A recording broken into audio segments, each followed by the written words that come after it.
Selamat pagi Bapak Ibu dan Saudara yang dikasihi Tuhan Yesus, bertemu kembali dengan Bun Surgawi pada pagi hari ini. Mari kita akan merenungkan firman Tuhan bersama-sama yang terambil dari kitab Efesus pasal yang kedua ayat yang ke-10. Dan saya akan membacakan di dalam edisi firman Allah yang hidup. Dikatakan, Allah sendirilah yang menjadikan keadaan kita seperti sekarang ini dan memberi kepada kita hidup baru dari Kristus Yesus. Sejak dahulu sudah direncanakannya agar hidup ini kita pakai untuk melakukan perbuatan yang baik.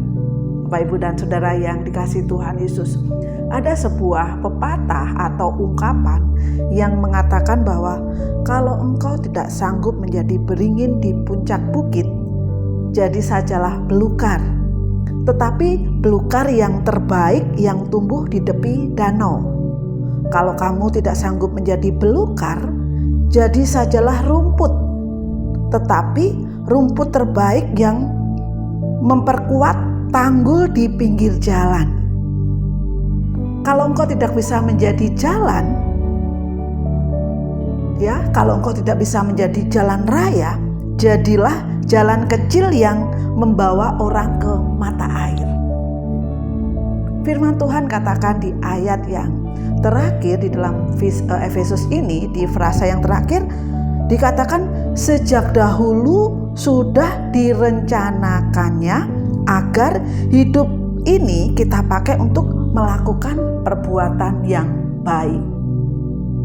Ungkapan atau kata-kata yang dikatakan tadi mungkin kita tidak bisa menjadi sesuatu yang besar, tetapi kita bisa ketika kita menjadi sesuatu yang kecil, hanya jalan kecil aja atau gang saja yang bisa dipakai untuk menapak sampai dikatakan jalan menuju mata air, itu menjadi berkat di dalam kehidupan kita.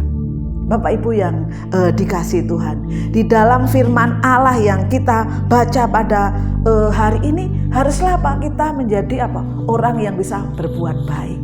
Ya, mengapa kita harus berbuat baik? Ya karena apa? Yang pertama, kita itu milik Allah. Yang pertama bahwa kenapa kita harus berbuat baik? Karena apa? Kita itu milik Allah. Lalu kenapa kita berbuat baik? Karena apa? Kita diciptakan di dalam Kristus Yesus, ya. Sehingga dikatakan Allah sendirilah yang menjadikan keadaan kita seperti sekarang ini dan memberikan kepada kita hidup baru dalam Kristus. Sejak dahulu sudah direncanakannya agar hidup kita dipakai untuk melakukan perbuatan baik. Ya, bagaimana hidup kita menjadi bisa berbuat baik tanpa Yesus ada dalam diri kita. Ketika kita mau berbuat baik, ya, ketika kita melakukan perbuatan baik, karena apa? Karena Allah ada dalam hati kita. Karena kita pernah mengundang Tuhan Yesus masuk dalam hati kita dan kita percaya bahwa Yesuslah yang menjadi tujuan kita, itulah kita bisa berbuat baik. Mengapa kita berbuat baik? Karena kita milik Kristus. Karena kita diciptakan di dalam Kristus dan karena kita diselamatkan untuk apa? Untuk berbuat baik, ya. Karena perbuatan baik yang kita lakukan itu karena apa? Karena kita sudah diselamatkan. Dan perbuatan baik yang kita lakukan adalah perbuatan baik karena apa? Rencana Allah. Hal yang sangat menarik yang saya baca di dalam Efesus pasal yang kedua ayat yang ke-10 di dalam edisi firman Allah yang hidup, di frasa terakhir dikatakan sejak dahulu sudah direncanakannya agar hidup ini kita pakai untuk melakukan perbuatan baik. Mungkin kita tidak bisa melakukan perbuatan baik yang besar, yang berskala nasional mungkin, atau lebih besar lagi, ya.